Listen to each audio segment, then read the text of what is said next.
My name is Mike Prysner. I joined the Army, left for basic training on my 18th birthday in June of 2001. I was assigned to the 10th Mountain Division, and in March of 2003, I was attached to the 173rd Airborne Brigade and deployed to northern Iraq. 2003, I learned a new word, and that word was Haji. Haji was the enemy. Haji was every Iraqi. He was not a person, a father, a teacher, or a worker. And it's important, we've heard this word a lot during Winter Soldier, but it's important to understand where this word came from. And to Muslims, the most important thing is to take a pilgrimage to Mecca. It's the Hajj. And someone who has taken this pilgrimage is a Haji. And it's something that in traditional Islam is the highest calling in the religion. So we took the best thing for a Muslim and made it into the worst thing. But history did not start with us, and since the creation of this country, racism has been used to justify expansion and oppression. The Native Americans were called savages, the Africans were called all sorts of things to excuse slavery, and Vietnam veterans know of the multitude of words used to justify that imperialist war. So Haji was the word we used. It was the word we used on this particular mission I'm going to talk about. And we've heard a lot about different raids and kicking down the doors of people's houses and ransacking their houses. But this mission was different, a different kind of raid. I never got any explanation for these orders. We were only told that this group of houses, 5 or 6 houses, were now property of the U.S. military, and we had to go in and make those families leave those houses. So we went to these houses and informed the families that those homes were no longer their homes.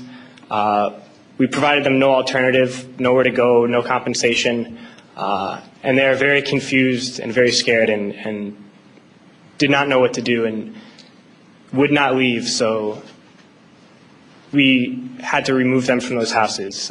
One family in particular, a woman with 2 small girls, a very elderly man and 2 middle-aged men, we dragged them from their houses and threw them onto the street. And arrested the men because they refused to leave, arrested the old man, and sent them off to prison. And at that time, I didn't know what happened to people when we tied their hands behind their back and put a sandbag on their head. But unfortunately, a few months later, I had to find out. We were short interrogators, so I was assigned to work as an interrogator. And I oversaw and participated in hundreds of interrogations. One in particular I'm going to share with you. It was a moment for me that really showed me the nature of this occupation. This particular detainee, when I was sent to interrogate him, he was stripped down to his underwear, hands behind his back and a sandbag on his head. I never actually saw this man's face. My job was to take this metal folding chair and just smash it against the wall next to his head. He was faced against the wall with his nose touching the wall, while a fellow soldier screamed the same question over and over again. No matter what his answer, my job was to slam the chair against his wall. We did this until basically we got tired, and I was told to make sure he stood against the wall for however long, and I was guarding this prisoner, and my job was to make sure he kept standing up, but something was wrong with his leg. He was injured, and he kept falling to the ground. And the sergeant in charge would come and tell me to get him up off his feet, so I'd have to pick him up and put him against the wall. And he kept going down. I just have to keep pulling him up and putting him against the wall. And my sergeant came along and he was upset with me for not, making him, continue to stand. He picked him up and slammed him against the wall several times. And then he left, and when the man went down on the ground again, I noticed blood pouring down from under the sandbag. And so I let him sit, and when I noticed my sergeant coming again, I would tell him quickly to stand up. And I realized that I was supposed to be guarding my unit from this detainee, and at that point I realized I was guarding the detainee from my unit. And I tried hard to be proud of my service, but all I could feel was shame and racism could no longer mask the reality of the occupation. These were people, these were human beings. I've since been plagued by guilt anytime I see an elderly man, like the one who couldn't walk, who we rolled onto a stretcher and told the Iraqi police to take him away. I feel guilt anytime I see a mother with her children, like the one who cried hysterically and screamed that we are worse than Saddam as we forced her from her home. I feel guilt anytime I see a young girl, like the one I grabbed by the arm and dragged into the street. We were told we were fighting terrorists. The real terrorist was me, and the real terrorism is this occupation. And the ruling class, the billionaires who profit from human suffering, who care only about expanding their wealth, controlling the world economy, understand that their power lies only in their ability to convince us that war, oppression, and exploitation is in our interest.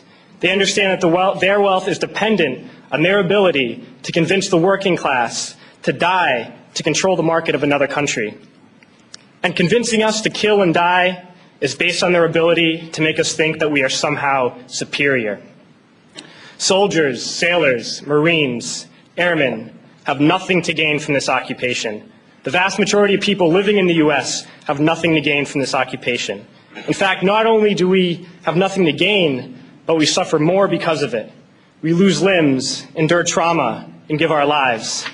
Our families have to watch flag-draped coffins lowered into the earth. Millions in this country without health care, jobs, or access to education must watch this government squander over $450 million a day on this occupation.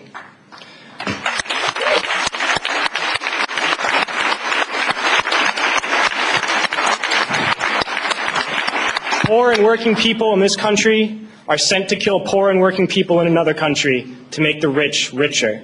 And without racism, soldiers would realize that they have more in common with the Iraqi people than they do with the billionaires who send us to war. I threw families onto the street in Iraq, only to come home and find families thrown onto the street in this country, in this tragic and unnecessary foreclosure crisis. We need to wake up and realize that our real enemies are not in some distant land.